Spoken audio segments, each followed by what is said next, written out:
সুপ্রিয় দর্শক শ্রোতা, এশিয়া মহাদেশের অন্যতম শ্রেষ্ঠ বিল চলন বিল বাংলাদেশের কয়েকটি জেলা জুড়ে বিস্তীর্ণ এই ঐতিহাসিক বিলাঞ্চলে অসংখ্য কবি, সাহিত্যিক এবং খ্যাতিমান মানুষ জন্ম নিয়ে বাংলাদেশ তথা বিশ্ব অঙ্গনে তারা তাদের নিজস্ব দ্যুতি ছড়িয়ে দিয়েছেন তাদের সাহিত্য, সংস্কৃতি, ক্রীড়া সহ বিভিন্ন ক্ষেত্রে।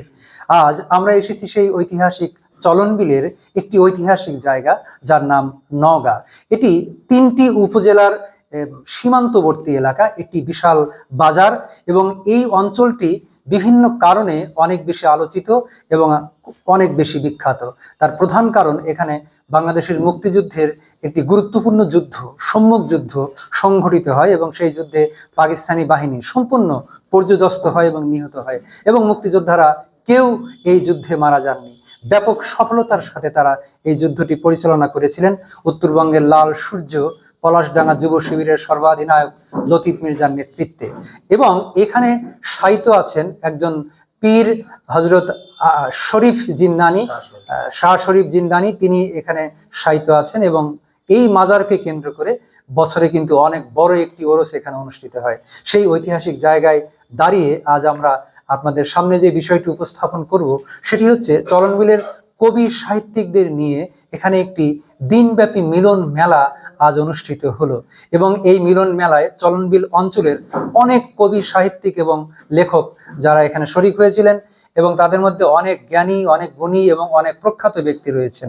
অনেক অধ্যাপক, অনেক চিকিৎসক, অনেক পদস্থ কর্মকর্তা এবং বিভিন্ন পেশাজীবীর লোক কিন্তু সেখানে ছিলেন। তো আমরা এই মুহূর্তে সেখান থেকেই আপনাদের শোনাচ্ছি এই চলন বিল অঞ্চলের কৃতি সন্তানদের নিয়ে এই যে মিলন মেলাটি অনুষ্ঠিত হলো।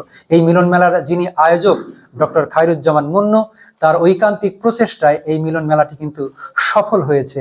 এবং আমরা সেখানে দাঁড়িয়েই এখন আমরা মুন্নু ভাইয়ের সঙ্গে কথা বলবো যে মুন্নু ভাই কোন চিন্তা থেকে এবং কোন ভাবনা থেকে চলন বিলের কবি সাহিত্যিকদের নিয়ে এই চমৎকার একটি আয়োজন আমাদেরকে উপহার দিয়েছেন। আমরা চলে যাচ্ছি মুন্নু ভাইয়ের কাছে, তিনি এখন জানাবেন তার এই আয়োজনের অনুপ্রেরণা এবং আয়োজনের উদ্দেশ্য। ধন্যবাদ। সামিরুন স্মৃতি গণপাঠাগারের উদ্যোগে এই ঐতিহাসিক নওগাঁতে প্রতি বছরই সাহিত্য সভা অনুষ্ঠিত হয়ে থাকে।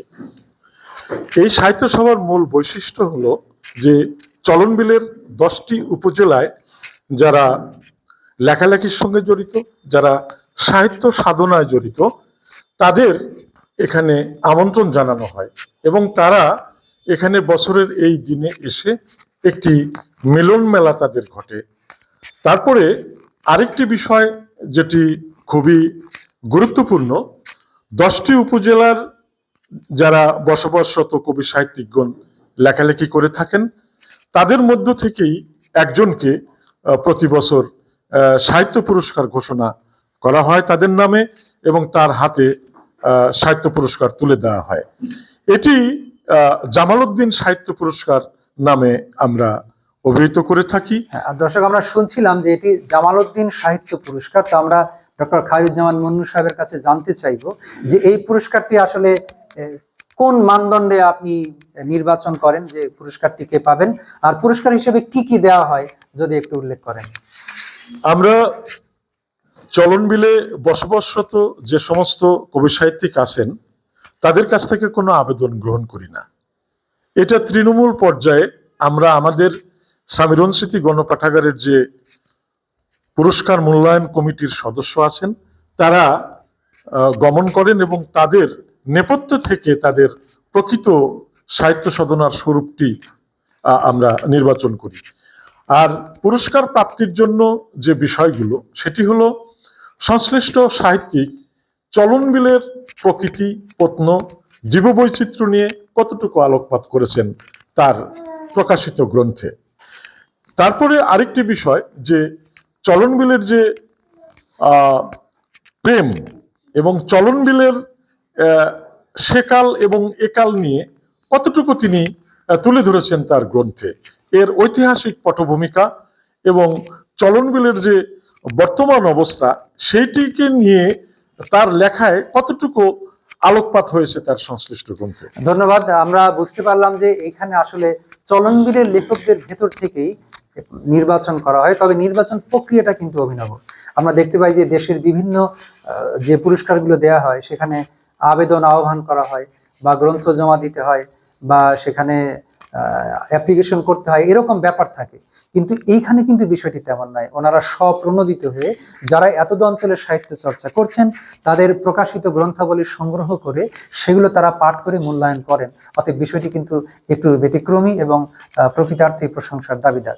দর্শক শ্রোতা, আমরা এ পর্যায়ে চলে যাই আমাদের আরেকজন গুরুত্বপূর্ণ মেহমান যিনি উপস্থিত রয়েছেন, তার পরিচিতি তিনি নিজেই বলবেন।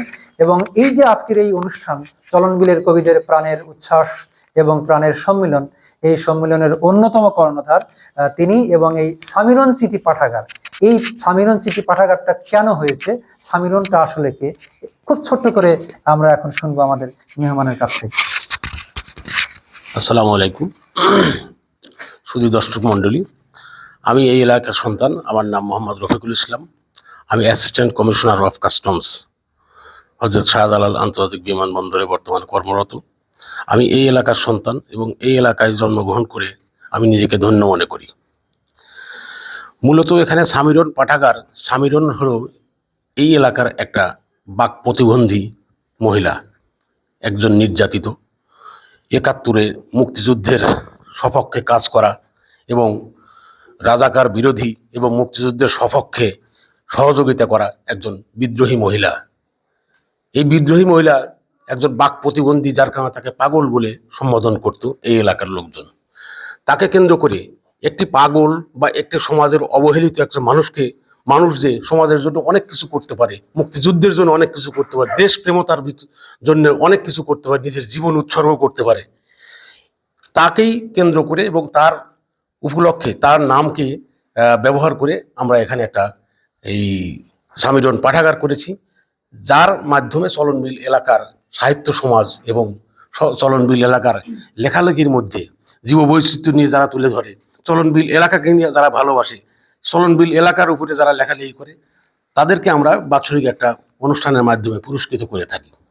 ধন্যবাদ আপনাকে। দর্শক শ্রোতা, আপনারা যেটি শুনলেন যে এই সামিরন স্মৃতি পাঠাগার, এটি কিন্তু সাধারণ কোনো নাম নয়। এই সামিরন একটি ঐতিহাসিক মহিলা। আমরা আজকের এই অনুষ্ঠানের পক্ষ থেকে মহান বিজয়ের মাসে সামিরনের আত্মার শান্তি কামনা করছি এবং তার প্রতি আমাদের বিনম্র শ্রদ্ধা জ্ঞাপন করছি।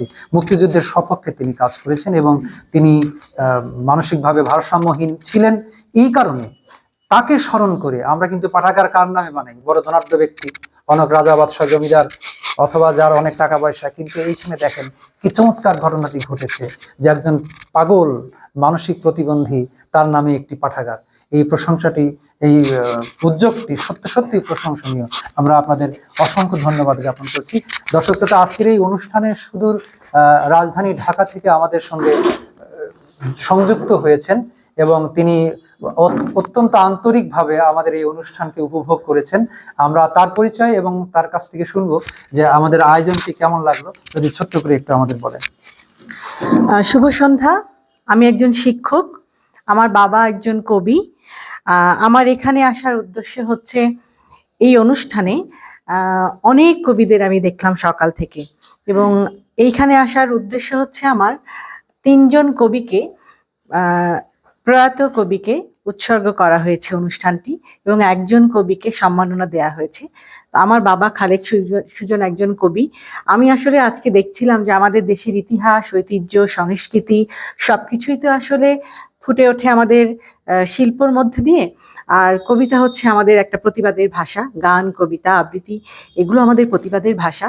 তো এই ভাষা আমি আজকে সকাল থেকে শুনছিলাম। এত সুন্দর ইতিহাস, ঐতিহ্য চলনবিল বহন করে, এইটা যে তুলে ধরছেন কবিরা, এবং আমার মনে হয় যে এই ইতিহাস, ঐতিহ্য এবং সংস্কৃতির বীজ যদি আমরা এই চলনবিলের কবিদের মাধ্যমে দেশে, প্রত্যন্ত অঞ্চলে, সারা দেশে ছড়িয়ে দিতে পারি, বীজ বপন করতে পারে, তাহলে এই স্মৃতি পাঠাগারের উদ্দেশ্য সফল হবে।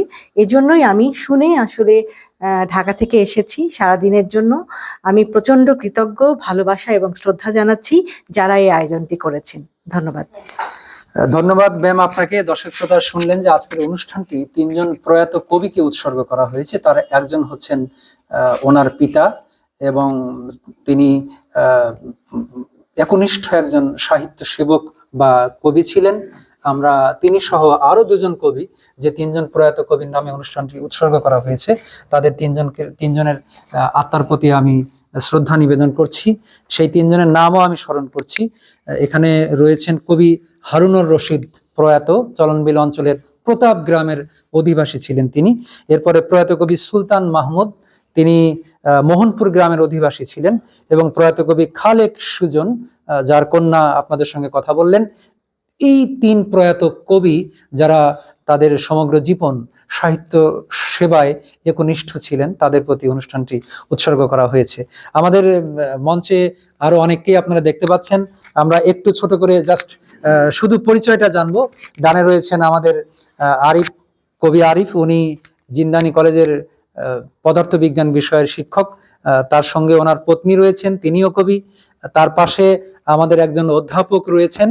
আমরা সেই অধ্যাপককে অনুরোধ করব ছোট্ট করে একটু আপনার পরিচয়টা যদি বলেন এবং অনুষ্ঠানটি কেমন লাগলো এক বাক্যে যদি বলেন। শুভ সন্ধ্যা, আমি মোহাম্মদ কামরুল ইসলাম। আসলে আমার অত্যন্ত শ্রদ্ধাভাজন আমার বড় ভাই, আমার ডক্টর খালিদ মুন্নু ভাই যখন আমাকে এই অনুষ্ঠানের কথা বলেন, তখন আমাকে এই লোকটা সামলাতে পারিনি। কেননা যে এখানে যখন উনি বলছেন যে এই ধরনের একটা অনুষ্ঠান হবে এবং এখানে অনেক জ্ঞানী গুণী যারা লেখার সাথে জড়িত, কবিতা লেখা, সাহিত্য রচনা করা, তাদের যে সাহচর্য পাবো এবং আমার নিজেকে বিকশিত করব, এই সুযোগটা আমি হাতছাড়া করতে চাইনি। যার জন্য আমি প্রথমবারের মতো এই অনুষ্ঠানে এসেছি এবং আমি আশা করি এর পরবর্তীতে, উনি বলছেন প্রতি বছর এই অনুষ্ঠানটা হয়, আমি ইনশাল্লাহ আগামী বছরও আমি এখানে আসার জন্য চেষ্টা করব এবং আসবো। ধন্যবাদ। ধন্যবাদ স্যারকে। উনি খুব চমৎকার বলেছেন। এই আয়োজনে আসতে পেরে আসলে উনি নয়, আমরা সবাই খুব আপ্লুত। এ পর্যায়ে আমরা আরো যারা কবি রয়েছেন, অনেক কবি, আসলে এতজনের সঙ্গে কথা বলতে গেলে আমাদের এই ভিডিও কিন্তু 2-1 ঘন্টা পার হয়ে যাবে। সঙ্গত কারণে আমরা সকল কবির প্রতি শ্রদ্ধা জ্ঞাপন করছি। তবে কথা বলার সুযোগ আমরা আসলে খুব কম সংখ্যকই পাচ্ছি। এ পর্যায়ে আমার পাশে রয়েছেন কবি মোত্তালিব শিশির, যিনি তারাশ ডিগ্রি কলেজের পদার্থবিজ্ঞান বিষয়ে অধ্যাপনা করে থাকেন এবং এতদ অঞ্চলের শিল্প সাহিত্যের বিভিন্ন কাজে তিনি কিন্তু একনিষ্ঠভাবে সম্পৃক্ত থাকেন। তারপরে রয়েছেন হান্ডিয়াল টেকনিক্যাল বিএম কলেজের সম্মানিত অধ্যক্ষ রেজাউল করিম, তাকে আমরা অভিনন্দন জানাই। তিনি খুব প্রাণোচ্ছল মানুষ, তিনিও এই সম্মেলনে সারাদিন ধরে আমাদের সঙ্গে রয়েছেন। এ পর্যায়ে আমরা ছোট্ট করে একটু কথা শুনবো। আমরা যে জায়গায় দাঁড়িয়েছি, আমরা বলছিলাম যে এইখানে একজন আল্লাহর ওলি বা একজন পীর সাহেব সাহিত্য আছেন। সেই পীরের নামে এখানে একটি কলেজ আছে, জিন্দানি কলেজ। দীর্ঘদিন ধরে এই কলেজটি এই পিছিয়ে পড়া অঞ্চলে শিক্ষার বাতিঘর হিসেবে কিন্তু কাজ করছে। সেই জিন্দানি কলেজের সম্মানিত অধ্যক্ষ স্যারকে আমি অনুরোধ করব, আপনি খুব ছোট্ট করে যদি একটু আজকের এই আয়োজন সম্বন্ধে বলেন। উপস্থিত সবাইকে ধন্যবাদ এবং শুভেচ্ছা। আপনারা জানেন নওগাঁ গ্রামটি একটি ঐতিহ্যবাহী গ্রাম। অলিকুল শিরোমণি শাহ শরীফ জিন্দানি রহমাতুল্লাহ আলাইহির পদচারণা এখানে ঘটেছে। এদিক থেকে জেলার মধ্যে একটি ঐতিহাসিক জায়গা। তো আজকের যে সমাবেশ ছিল সুধীজন, বুদ্ধিজন, লেখক, কবি, সাহিত্যিকদের, এটা আমাদের এই এলাকার অঞ্চলকে খুব উর্বর করেছে এবং এই ভূমি চলনবিল এলাকার মধ্যে একটি উল্লেখযোগ্য ভূমি। আমরা চাই যে চলনবিল এলাকায়, বিধৌত এলাকায় যা কবি সাহিত্যিক ছিলেন, তাদের সমাদৃত কবিদের লেখা, লেখি, গবেষণা যেন দেশের পর্যায়ে সেখানে সমাদৃত হয় এবং সেখান থেকে আন্তর্জাতিক পর্যায়ে সেখানে আমাদের পরিচিতির মাধ্যমে আমাদের বাংলাদেশ এই একটি কবির চারণভূমি এবং সুন্দর শ্যামল উপজীব্য লেখার জন্য একটি ঐতিহাসিক আমাদের মাতৃভূমি স্বাধীন সর্ব বাংলাদেশ। আমরা চাই আজকে বিশেষ করে কবিদের জন্য আমরা দাবি করেছি প্রাণপণে যে যাদের হাতে শিক্ষা, যাদের হাতে জাতির ভবিষ্যতে যারা কর্ণধর, এদের পাশে জাতীয়ভাবে পৃষ্ঠপোষকতার খুবই আমরা দাবি জানাচ্ছি। আমরা চাই এরকম সম্মেলন শুধু আজ নয়, আগামী দিনেও হবে। আমাদের এই জাতীয় পর্যায়ে যাতে সম্মেলন হয়, সেখান থেকে আমাদের এই প্রত্যন্ত এলাকায় দেশের আনাচে ছিটিয়ে থাকা যারা লেখক গবেষক আছে, এবং এই পুঁথিবদ্ধ জ্ঞানগুলোকে আমরা জমাটবদ্ধ করে জাতীয় জীবনে একটা ইতিহাস গড়তে চাই, এই প্রত্যাশা রেখেই আমি আজকের সবার মঙ্গল কামনা করে আমার কথা শেষ করছি। আসসালামু আলাইকুম। ধন্যবাদ দর্শক শ্রোতা, আরো অনেকেই আমাদের সঙ্গে রয়েছেন, কিন্তু আমরা আসলে ভিডিওটি আর লম্বা করতে পারছি না। আমাদের সঙ্গে তাপসীও রয়েছে, সে দিনব্যাপী আমাদের সঙ্গে ছিল এবং নানা কর্মকাণ্ডে অংশগ্রহণ করেছে। তো আমরা সবশেষে বলতে চাই, অভিনন্দন নয়, প্রশংসা নয়, নয় কোনো সংবর্ধনা, মানুষের ভালোবাসা পেতে চাই আমি, চাই শুধু শুভকামনা। আমরা যারা চলনবিলের সাহিত্য সেবীরা, সংস্কৃতি সেবীরা, আজ আমাদের একান্ত প্রাণের টানে এখানে মিলিত হয়েছিলাম, আমরা সবাই যেন এই মা মাটি মানুষকে ভালোবেসে আজীবন মা মাটি মানুষের প্রতি দায়বদ্ধ থেকে, শিল্প সাহিত্যের প্রতি একনিষ্ঠ থেকে আমাদের মেধা মননের সর্বোচ্চ স্ফুরণ ঘটাতে পারি এবং চলনবিল এশিয়া মহাদেশের সর্ববৃহৎ বিল অঞ্চল, অবহেলিত এই অঞ্চলের সন্তানদের যে প্রকৃতিগত মেধা রয়েছে সেটির যেন আমরা যথাযথ বিকাশ ঘটাতে পারি, সেই প্রত্যাশা ব্যক্ত করে সবাইকে আবারও অভিনন্দন এবং শুভেচ্ছা জানিয়ে বিদায় নিচ্ছি। এই অনুষ্ঠানে দেখা হবে আগামী বছর, আবারও আশা করছি ইনশাআল্লাহ। ধন্যবাদ সবাইকে, শুভ বিদায়।